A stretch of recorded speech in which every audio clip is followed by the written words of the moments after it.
வணக்கம் மாணவ மாணவிகளே. இப்போ நம்ம பார்க்கறது மின்னோட்ட வளையம் காந்த இருமுனையாக செயல்படல் அப்படிங்கிற ஒரு தலைப்பு. இது அவ்வளோ இம்பார்ட்டன்ட்னு சொல்லிட முடியாது. இருந்தாலும் இதில் 2 மார்க் கேள்விகள் இருக்குது. அதனால் அந்த 2 மார்க் கேள்வி ஏதாவது நீங்கள் படிச்சிடணும். சரியா? சரி, இதுக்கு முன்னாடி நம்ம பார்த்தோம் பாருங்க. 3.8.3ல மின்னோட்டம் பாயும் வட்ட வடிவ கம்பிச்சுருளின் அச்சு வழி ஏற்படக்கூடிய காந்த புலம் அப்படிங்கிற தலைப்பில் பார்க்கும்போது அதுக்கான ஃபார்முலா பாருங்க.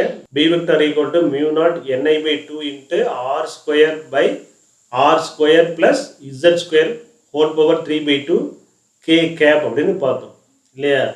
இந்த ஃபார்முலாவில் Z equal to 0 அப்படிங்கிறனால நமக்கு இந்த ஃபார்முலா வந்துருந்தது இல்லையா? சரி, இப்போ இதே ஃபார்முலா தான் இங்கேயும் நம்ம பயன்படுத்த போகிறோம். பாருங்க, B vector equal to mu naught I by 2 into R square by R square plus Z square power 3/2 வந்திருக்கு இல்லையா? இதில் கே கேப்னு வந்திருக்கு. அதில் என்னன்னு வந்திருக்கும், என் சுற்றுக்களை பயன்படுத்தாதனால என்னன்னு வந்திருக்கும். இங்கே நாம் எடுத்துக்கிறது ஒரே ஒரு வளையத்தை மட்டும் எடுத்துக்கிறதுனால நம்ம அந்த n ஈக்குவல் டு 1 அப்படிங்கிறனால நம்ம போட தேவையில்லை.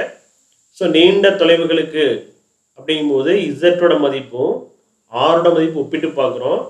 இசட்டோட மதிப்பு ரொம்ப அதிகமாகவும் அதனுடைய ஆரம் குறைவாக இருக்கிறதுனால ஆரை நம்ம ரிமூவ் பண்ணிவிட்டு நெக்லெக்ட் பண்ணிவிட்டு இசட்டோட மதிப்பு மட்டும் எடுத்துக்கலாம். அப்போ இசட் ஸ்கொயர் மட்டும் கீழே வந்துருக்குது. அப்போ அந்த இசட் ஸ்கொயர் என்ன ஆகுதுன்னு பாருங்கள். ஆர் மேலே r square plus z square power என்ன இருக்குது, 3/2 இருக்குது இல்லையா? இதில் ஆர் போயிடுச்சு அப்படின்னா இசட் ஸ்கொயர் பவர் 3/2. இந்த 2 கேன்சல் ஆயிடுது, which is equal to z cube இல்லையா? அதுதான் இங்கே வந்திருக்கு. சரியா? இப்போ திரும்பவும் பாருங்கள், mu naught I by 2 by, இங்கே எப்படி பை வந்தது? இந்த இடத்துக்கு மேலேயும் கீழேயும் ஒரே மதிப்பால் பெருக்கி வகுத்தோம்னாக்க என்ன அது மதிப்பு மாறாது இல்லையா? ஒரு சின்ன சிம்பிளிஃபிகேஷனுக்காக இந்த பண்ணியிருக்காங்க. மேலேயும் கீழே பையால் பெருக்கி வகுக்கிறோம். அப்படி பார்க்கும்போது இதில் இருக்கக்கூடிய இந்த பை ஆர் ஸ்கொயர் அப்படிங்கிறது என்னது? ஒரு வட்டத்தினுடைய பரப்புக்கான சூத்திரம் பை ஆர் ஸ்கொயர் தானே. அப்போ ஏ ஈக்குவல் என்ன இருக்குங்க, பை ஆர் ஸ்கொயர். அப்போது பை ஆர் ஸ்கொயருக்கு என்ன போட்டுக்கலாம், ஏன்னு போட்டுக்கலாமா? இந்த ஃபார்முலா அப்படியே இப்படி மாறிடுச்சு. ஓகே, அப்புறம் b vector equal to mu naught by, திரும்பவும் என்ன பண்ணியிருக்காங்க பாருங்கள், 2ஆல் மேலே பெருக்கிட்டு 2ஆல் கீழே வகுத்துருக்குறாங்க. அப்போ என்ன ஆகும் அப்படின்னா 4 பைன்னு வந்துடும், இங்கே மேலே 2IN இருக்கும். இது எதுக்காக அப்படின்னா இதுக்கு முன்னாடி பார்த்தா இந்த 3.114 அப்படிங்கிற ஃபார்முலா இது. That is mu naught by 4 by 2 pi R cube PM வெக்டார்னு இருக்குது இல்லையா? இது ஒப்பிடுறதுக்காக இது பண்ணியிருக்காங்க. ஸோ அந்த 3.43 பாருங்க, இந்த ஃபார்முலா திரும்ப எழுதுறேன். That is mu naught by 4 by 2IA divided by z cube கே பண்ணிருக்கா, என்ன equal to b vector equal to. So அதில் கேன்சல் ஆகும்போது மியூ நாட் 4 பை 2 ஆர் கியூபுங்க, இங்கே இசட் கியூப் ரெண்டுமே தொலைவு தான், அதனால் கேன்சல் பண்ணிக்கலாம். சரியா? நம்ம வந்து அலகு வெக்டர் நம்ம இது போட தேவையில்லை. அப்போ என்ன ஆகும் அப்படின்னாக்க பிஎம் ஈக்குவல் டு என்ன இருக்குது, மீதி என்ன இருக்குதுங்க, ஐஏ மட்டும் தானே இருக்குது. பிஎம்ங்கிறது என்ன, இருமுனை திருப்புத்திறனுடைய மதிப்பு. ஸோ இது வெக்டர் குறியீட்டில் எழுதுன்னு அப்படின்னாக்க பிஎம் வெக்டர் அப்படின்னு போடும்பொழுது இந்த பரப்புக்கு என்ன போட்டுக்கணும், நம்ம வெக்டர் குறியீட்டு போட்டுக்கணும். சரியா? அப்போ திருப்புத்திறன் எதுக்கு இருக்கும், காந்த இருமுனைகளுக்கு தான் திருப்புத்திறன் இருக்கும். அப்போ இந்த சமன்பாட்டில் இருந்து நம்ம என்ன பண்ணலாம், ஒரு மின்னோட்ட வளையம் எப்படி செயல்படும், காந்தமாக செயல்படுகிறது அப்படின்னு தெரிஞ்சுக்கலாம். மின்னோட்டம் பாயும் வளையம் காந்த இருமுனையாக செயல்படும் தெரிஞ்சுக்கலாம். ஸோ இப்போ பாருங்க, இந்த டெஃபினிஷன் இது ரொம்ப முக்கியமான ஒரு 2 மார்க் கொஸ்டின். இது எந்த ஒரு மின்னோட்ட வளையத்தின் காந்த இருமுனை திருப்புத்திறன் அம்மின்னோட்ட வளையத்தில் பாயும் மின்னோட்டம் பாருங்க, I PM vector is equal to மின்னோட்டம்னா ஐ மற்றும் மின்னோட்ட வளையத்தினுடைய பரப்பு என்ன, ஏ, இவற்றினுடைய பெருக்கல் பலனுக்கு எப்படி இருக்கும், சமம். இதுதான் மின்னோட்ட வளையத்தின் திருப்புத்திறனுக்கான ஃபார்முலா. சரியா? நெக்ஸ்ட்டு ஆல்ரெடி நம்ம இதை படித்த விதி தான், வலதுகை பெருவிரல் விதி நம்ம படிச்சிருப்போம். ஒரு வளையத்தின் வழியே மின்னோட்டம் பாயும் மின்னோட்டத்தின் திசையில் வலதுகையின் மற்ற விரல்கள் வளையத்தை சுற்றி பற்றும் போது நீட்டப்பட்ட பெருவிரல் மின்னோட்ட வளையத்தில் உருவாகும் காந்த திருப்புத்திறனின் திசையை கொடுக்கும். இதுக்கு முன்னாடி காந்தத்தின் திசையை கொடுக்கும்னு பார்த்துருப்போம். இப்போ உதாரணத்துக்கு இப்படி ஒரு வளையம் இருக்குன்னு வச்சுக்கலாம். இதில் மின்னோட்டம் வந்து இப்படி மேலேருந்து கீழ் நோக்கி வரதை எடுத்துக்கிறோம். சரியா? அப்போ பாருங்க, நம்முடைய விரல்கள் வந்து இப்படி இருக்குது அப்படின்னா இப்படி பிடிச்சிக்கிறோம். இப்படி பிடிச்சிருக்கும் போது நம்முடைய பெருவிரல் எங்கே இருக்கும்? இந்த டைரக்ஷனில் இருக்கும். பெருவிரல் வந்து இப்படி இருக்கும். அப்போ இந்த பெருவிரல் கொடுக்கக்கூடிய இது வந்து எது? காந்த திருப்புத்திறன் திசையை கொடுக்கும். நீட்டப்பட்ட பெருவிரல் வந்து எது பிடிச்சிருக்கு பாருங்க, வளையத்தின் வழியே பாயும் மின்னோட்டத்தின் திசையில் வலது கையின் மற்ற விரல்களால் வளையத்தை சுற்றி பற்றும் போது நீட்டப்பட்ட பெருவிரல் மின்னோட்ட வளையத்தில் உருவாகக்கூடிய காந்த திருப்புத்திறனின் திசையில், இது வந்து என்னது? மின்னோட்டத்தின் திசை. இது விரல், மின்னோட்டத்தின் திசை. இதன் திசை திருப்புத்திறனின் திசை. இது பெருவிரல், இது வந்து பெருவிரல். இதுதான் வந்து வலது பெருவிரல் விதி. நெக்ஸ்ட் முனை விதி பாருங்க. இதுவும் ஒரு 2 மார்க் கொஸ்டின் தான். ஃபர்ஸ்ட் பழைய சிலபஸ்ல தனியாவே கொடுத்துருந்தாங்க, இப்போ அட்டவணை ஃபார்ம்ல கொடுத்துருக்குறாங்க. வட்ட வளையத்தில் பாயக்கூடிய மின்னோட்டம் எப்படி பாயுது அப்படின்னா, 2 வட்ட வளையத்தின் வழியே பாயக்கூடிய மின்னோட்டத்தை 2 வகையை எடுத்துக்கிறோம். ஒன்று இடஞ்சுழியாக, இன்னொன்று வந்து வலஞ்சுழியாக எடுத்துக்கிறோம். அப்படி இடஞ்சுழியாக பாயும் போது அண்மை முனை எப்படி இருக்குன்னா வடமுனை. அண்மை முனை நமக்கு பக்கத்தில் இருக்கிற முனை. வலஞ்சுழியாக பாய்ந்தால் அண்மை முனை எப்படி இருக்கும்? தென்முனையாக இருக்கும். முனை விதி பாருங்க, இங்கதான் முனை விதி தெரியுதா? அண்மை முனையில் மின்னோட்டம் பாயும் திசையில் அந்த முனையினுடைய காந்தத்தன்மை எப்படி இருக்குன்னா, இடஞ்சுழியாக பாய்ந்தால் நமக்கு பக்கத்தில் இருக்கக்கூடிய முனை என்ன முனையாக மாறிடும்? வடமுனையாக மாறிடும். வலஞ்சுழியாக பாய்ந்தால் நமக்கு பக்கத்தில் இருக்கிற முனை தென்முனையாக இருக்கும். சரியா? சரி, நம்ம அடுத்த தலைப்பு பார்க்கலாம். 3.8.6 சுற்றி வரும் எலக்ட்ரானின் காந்த இருமுனை திருப்புத்திறன். சுற்றி வரும் எலக்ட்ரான்னா, எலக்ட்ரான் எங்க சுற்றி வரும்? ஒரு அணு இருக்கும், அணுவுக்குள்ள அணுக்கரு இருக்கும் இல்லையா? அணு கருவுக்குள்ள இருக்குமா வெளியில் இருக்குமா? அணு கருவை எலக்ட்ரான் சுற்றி வரும் இல்லையா? சுற்றி வருதுன்னா இதுதான் அணுக்கருன்னு எடுத்துக்கிட்டோம்னா, இதுதான் நம்ம அணுக்கருன்னு எடுத்துக்கிட்டோம்னா, எலக்ட்ரான் நம்ம சுற்றி வந்துட்டு இருக்குமா? அப்போ பாருங்க, எலக்ட்ரான் என்ன பண்ணிட்டு இருக்கும்? ஒரே இடத்துல இருக்காது, அந்த குறிப்பிட்ட வட்ட பாதையில் சொல்லிக்கிட்டே இருக்கு இது மாதிரி. அப்போ எலக்ட்ரான் ஒரு இடத்துல இருந்து இன்னொரு இடத்துக்கு நகர ஆரம்பிச்சாவே அதுக்கு என்ன பேரு? மின்னோட்டம் பேரா? அப்போ இது என்ன பண்ணுவோம்? ஒரு வட்ட வடிவில் எலக்ட்ரானான சுத்திட்டே இருந்ததுன்னா என்ன எடுத்துக்கலாம்? நம்ம மின்னோட்டம்னு எடுத்துக்கலாமா? அப்போ இது ஒரு மின்னோட்டம் பாயக்கூடிய வளையமா கன்சிடர் பண்ணிக்கலாம், நம்ம நினைச்சுக்கலாம். அப்போ அதனுடைய திருப்புத்திறனுக்கான ஃபார்முலா என்ன அப்படின்னா, mu L vector equal to என்னது? Mu L vector equal to I into A vector. இதையே நம்ம வெக்டரில் போடும்பொழுது இப்படி போடலாம். என் மதிப்பு அப்படின்னாக்க வெக்டர் குறியீடு நீக்கிட்டு போட்டால் போதும். That is mu L equal to IA. So இந்த டயக்ராம் பாருங்க. ஃபர்ஸ்ட் டயக்ராம் என்ன சொல்லுது? இது வந்து வட்ட பாதையில் சுற்றக்கூடிய எலக்ட்ரான். ஒரு எலக்ட்ரான் சுற்றிட்டு இருக்குது. இது மையப்புள்ளி, இது வந்து ஆரம். சரியா? ஸோ இந்த டயக்ராம் பாருங்க. அதாவது வட்டப்பாதையில் சுற்றி வரும் எலக்ட்ரான். ஃபர்ஸ்ட் டயக்ராம் வந்து வட்டப்பாதையில் சுற்றக்கூடிய எலக்ட்ரான். ஆறுங்கிறது ஆரம், இது வந்து ஆரம். சரியா? விங்கிற திசைவேகத்தில் சுற்றி வருது. இது அப்படியே மாத்துறாங்க, மாற்றி வரைஞ்சிருக்காங்க. இப்படி மாற்றி வரையும் போது மியூ எல்லோ என்ன ஆகுதுன்னு பாருங்க. மியூ எல் அப்படிங்கிறது என்ன? வட்ட வளையத்தினுடைய காந்த இருமுனை திருப்புத்திறன். எல்லுங்கிறது கோண உந்தம்.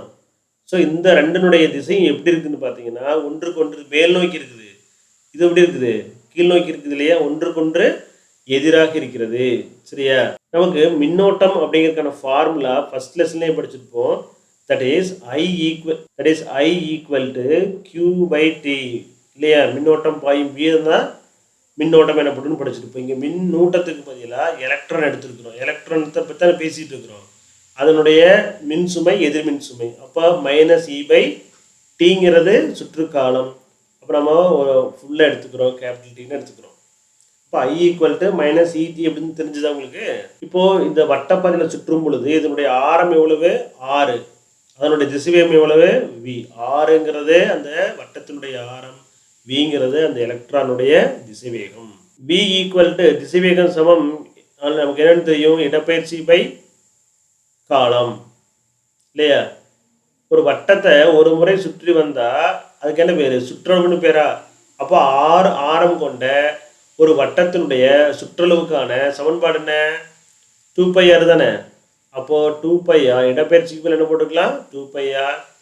ஒரு முழு சுற்று வந்ததுனால கேபிட்டல் டீன்னு எடுத்துக்கிறோம். இதுக்கு சமம் விக்கு சமம். நம்ம டி கண்டுபிடிச்சோம்னா 2πr பை என்ன இருக்கும்? டீன்னு வந்துருக்குமா? அதை தான் இங்கே போட்டிருக்கோம். நெக்ஸ்ட்டு பாருங்கள், 3.46 மற்றும் 47 இந்த ரெண்டு சமன்பாட்டையும் நம்ம என்ன பண்ணலாம்? நம்ம 3.45 பயன்படுத்தலாம். அது என்னது? 4-6 சமன்பாடு என்னன்னு பாருங்கள். 4-6ங்கிறது மின்னோட்டத்துக்கான ஃபார்முலா தான். அதெல்லாம் ரப் பண்ணிக்கிறேன். 4-6 என்ன பாருங்கள். 4-5 வந்து mu L equal to I A vector அப்படிங்கிறது. ஐ ஈக்குவல் டு என்ன formula? Minus e by T அப்படிங்கிறது. டி ஈக்குவல் டு என்ன? 2π ஆர் பை வி அப்படிங்கிறது இல்லையா? சரி, மியூ எல்லில் மியூ எல் ஈக்குவல் டு ஐக்கு பதிலாக மைனஸ் இ பை டின்னு போட்டுக்கலாமா? Into A. அப்போ டிக்கு பதிலாக இங்கே என்ன இருக்குது? Minus e divided by 2π R by வின்னு இருக்கா? இன்ட்டு ஏன்னு இருக்குது. ஏங்கிறது என்ன? பரப்பு. பரப்புங்கிறது என்ன பண்ணலாம்? நம்ம ஏன்னே போடுறதுக்கு பதிலாக என்ன போட்டுக்கலாம்? பை ஆர் ஸ்கொயர்னு போட்டுக்கலாமா? By R squared. அப்போது இந்த ஆரும் கேன்சல் ஆயிரும். இந்த பையும் கேன்சல் ஆயிரும். அப்போ மீதி நமக்கு என்ன இருக்குன்னு பாருங்கள். மைனஸ் இ, இங்கே இருக்கிற வி மேலே போயிடும். இவிஆர் பை 2 என்ன equal to mu L equal to. So இந்த ஸ்டெப் உங்களுக்கு புரிஞ்சுதா? சரி, நெக்ஸ்ட்டு நமக்கு கோண உந்தத்துக்கான ஃபார்முலா என்னன்னு பார்ப்போம். கோண உந்தத்துக்கான ஃபார்முலா பாருங்கள். L vector equal to R vector cross P vector. ஆறுங்கிறது ஆரம், பிங்கிறது உந்தம். அப்போ எல் ஈக்குவல் டு ஆர்பின்னு வரும். அதோட எண்மதிப்பு கண்டுபிடிக்கும் பொழுது ஆர்பின்னு போட்டுக்கலாம். ஆக்சுவலி என்ன வரும்னாக்கா ஆர்பி சைன் தீட்டான்னு வரும். நம்ம தீட்டா ஈக்குவல் டு 90 டிகிரி எடுக்கும் பொழுது இது போயிடுது. சைன் 90 ஈக்குவல் டு 1 இல்லையா? அது போயிடுது. அப்போ ஆர்பின்னு வருது. பிங்கிறது உந்தம் சமம் என்ன ஃபார்முலா? எம்வி தானே. அப்போ இதில் எம்வின்னு போட்டோம்னா எம்விஆர்னு வந்துடுது. இதுக்கு என்ன பண்ணுறோம்? ரெண்டு சமன்பாடுகிட்டையும் நம்ம ரெண்டு சமன்பாடு நம்ம வகுக்கிறோம். எதை மேலே பாருங்கள். Mu L equal to minus e v by e v R by 2ன்னு இருக்கா? Mu L equal to minus e v R by 2ன்னு இருக்கா? அதையும் எல்லுடைய சமன்பாடான எல் ஈக்குவல் டு எம்விஆரையும் நம்ம வகுக்கிறோம். அப்போ minus e v R by 2 by m v R. So எதெல்லாம் கேன்சல் ஆகும்? எம்மு கேன்சல் ஆகுது. அப்புறம் ஆறு கேன்சல் ஆகுது. அவ்வளோதான். அப்போ மைனஸ் அப்படியே இருக்குது. அப்படியே இருக்குது பாருங்கள். அப்படியே இருக்குது. இந்த 2 கீழே வந்துடுது. 2mனு வந்துடுது. That is mu L vector equal to என்ன வந்துடுதுங்க? Minus e by 2m. இந்த எல் இங்கே வந்து பெருக்குது. வெக்டர் போட்டுக்கிறோம். சரியா? அப்போ பாருங்கள், மியூ எல்லும் இது வந்து கோண உந்தம், இது வந்து காந்த திருப்புத்திறன். ரெண்டு எப்படி இருக்குது? மைனஸ்ன்னு இருக்குது இல்லையா? அப்போ ஒன்றுக்கு ஒன்று எப்படி இருக்கும்? எதிராக இருக்கும் அப்படிங்கிறது தெரிஞ்சுக்கலாம். சரி, இந்த மதிப்புகளை எல்லாம் பிரதியிட்டு பார்க்கும்போது, எண் மதிப்புகள் எல்லாம் பிரதியிட்டு பார்க்கும்போது என்ன ஆகும் அப்படின்னா, mu L by L equal to e by 2mன்னு இருக்கு இல்லையா? மதிப்புகள் இப்போ ஈங்கிறது எலக்ட்ரானுடைய எண் மதிப்பு, இதெல்லாம் தெரிஞ்சது தான். எம்முங்கிறது எலக்ட்ரானுடைய நிறை. இது எல்லாம் போட்டு வகுத்து பார்த்தா அதனுடைய மதிப்பு வந்து 0.878 × 10⁻12 C அப்படின்னாக்க கூலும் கிலோகிராம் இன்வெர்ஸ்னு வருது. ஸோ இதை கொஞ்சம் சிம்பிளி பண்ணி கொஞ்சம் மாற்றினாங்கனாக்க 8.78 × 10 கூலும் கிலோகிராம் இன்வெர்ஸ். இது ஒரு மாறிலி. ஸோ இந்த விகிதத்துக்கு என்ன பேர் அப்படின்னா காந்த சுழற்சி காந்த விகிதம் பேர். இந்த பேர் சுழற்சி காந்த விகிதம். இது வந்து முக்கியமான ஒரு மதிப்பெண் வினா. 1 மார்க்கில் இந்த வேல்யூஸ் கூட கண்டிப்பாக கேட்பாங்க. நல்லா கவனிக்கணும். எல்லாம் அந்த யூனிட் அப்படியே இந்த ஃபுல் வேல்யூன்னு 4 ஆப்ஷன்லையும் அப்படியே இருக்கும். இதோடைய வேல்யூ யூனிட் மட்டும் மாறிட்டே இருக்கும், அல்லது யூனிட்டில் அப்படியே இருக்கும், இதோடைய அடுக்குகள் மாறிட்டே இருக்கும். அதனால நல்லா தெளிவாக நீங்கள் பார்த்துக்கணும். நீங்கள் கெமிஸ்ட்ரியோட படிப்பீங்க.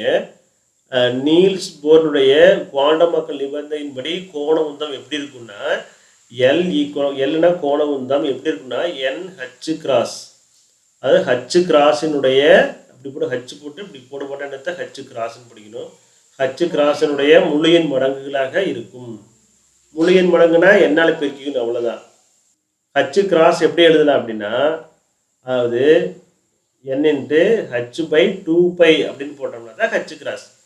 இதில் ஹச்சினுடைய மதிப்பு என்ன அப்படின்னாக்கா, பேர் பிளாங்க் மார்லின் பேர். அதனுடைய மதிப்பு 6.63 × 10 மைனஸ் 34 ஜூல் செகண்ட் அப்படிங்கிறது. என்னோட மதிப்பு வந்து 1 2 3 இப்படி போயிட்டே இருக்கும். இப்போ மியூ எல் ஈக்குவல் என்ன கண்டுபிடிச்சிருக்க பாருங்க, இங்கே எழுதியிருக்கிறேன் பாருங்க, ரப் பண்ணிடுறேன். இப்போ தெரியுதா? மியூ எல் ஈக்குவல்ட்டு என்ன ஃபார்முலா போட்டிருக்கு பாருங்க. இந்த எல்லுங்க வந்துருச்சு அப்படின்னா வந்துருச்சு. அப்போ மைனஸ் E/2m இன்ட்டு எல் தானே, அதே தான் இங்கே போட்டிருக்காங்களா? எல்லுக்கு பதிலாக இப்போ நம்ம கண்டுபிடிச்சோம்ல பாருங்க, எல்லுக்கு என்ன கண்டுபிடிச்சிருக்கிறோம், NH/2π கண்டுபிடிச்சிருக்கோமா? இது அப்படியே அப்ளை பண்ணி பாருங்க. இதுக்கு பதிலாக NH/2π அப்படின்னா என்ன இருக்கும், இந்த 2 2 4 இருக்கும், 4 வந்துருச்சு, பை எப்படி வந்துருச்சு, இல்லை வந்துருச்சா? ஸோ இதுலேயும் அதே மாதிரி தெரிந்த மதிப்புகளெல்லாம் பிரதியிடும் பொழுது காந்த திருப்புத்திறனுக்கான மதிப்பாக μL = n into 9.27 -24 ampere metre ஸ்கொயர்னு வருது. சரியா? ஸோ இதுவும் உங்களுக்கு ஒரு மதிப்பெண் வினா தான். ஸோ இதில் நம்ம n = 1ன்னு பிரதியிட்டோம்னா அதனுடைய சிறு மதிப்பு கண்டுபிடிச்சிக்கலாம். ஃபஸ்ட்டு மதிப்பு, முதல் மதிப்பு கண்டுபிடிக்கலாம். ஸோ அதே தான் n = 1ன்னா என்ன அர்த்தம், அப்படியே வரும் இல்லையா? ஸோ நமக்கு வந்துடுது. இதையே நம்ம ஜூல் டெஸ்லா இன்வர்ஸ்னு சொல்ல முடியும். ஓகேவா? அப்போ மியூ எல் மினிமம் எதுக்கு சமமாக இருக்கும், மியூ பிக்கு சமமாக இருக்கும். சரியா? Mu b equal to EH/4πm. அப்போ மியூ EH/4πm இல்லையா? அப்போ இதனுடைய மதிப்பு இதே மதிப்பு தான். That is 9.27 × 10 -24 ampere metre square. இதனுடைய மதிப்பு என்னன்னா போர் மேக்னட்டான்னு பேர். இது பேர் என்ன, போர் மேக்னட்டான். பாருங்க, இதுக்கு முன்னாடி பார்த்தது சுழற்சி காந்த விகிதம் இங்கே இருக்கு. இப்போ பார்க்கறது வந்து போர் மேக்னட்டான். ஸோ இந்த ரெண்டையும் நீங்கள் நல்லா தெளிவாக வித்தியாசப்படுத்தி பார்த்து வச்சுக்கோங்க. 1 மார்க் கொஷனில் வந்து இது அடிக்கடி கேட்குற கேள்வி, முக்கியமானது. சரியா? ஸோ நம்ம அடுத்த வகுப்பில் அடுத்த தலைப்பு பார்க்கலாம். நன்றி.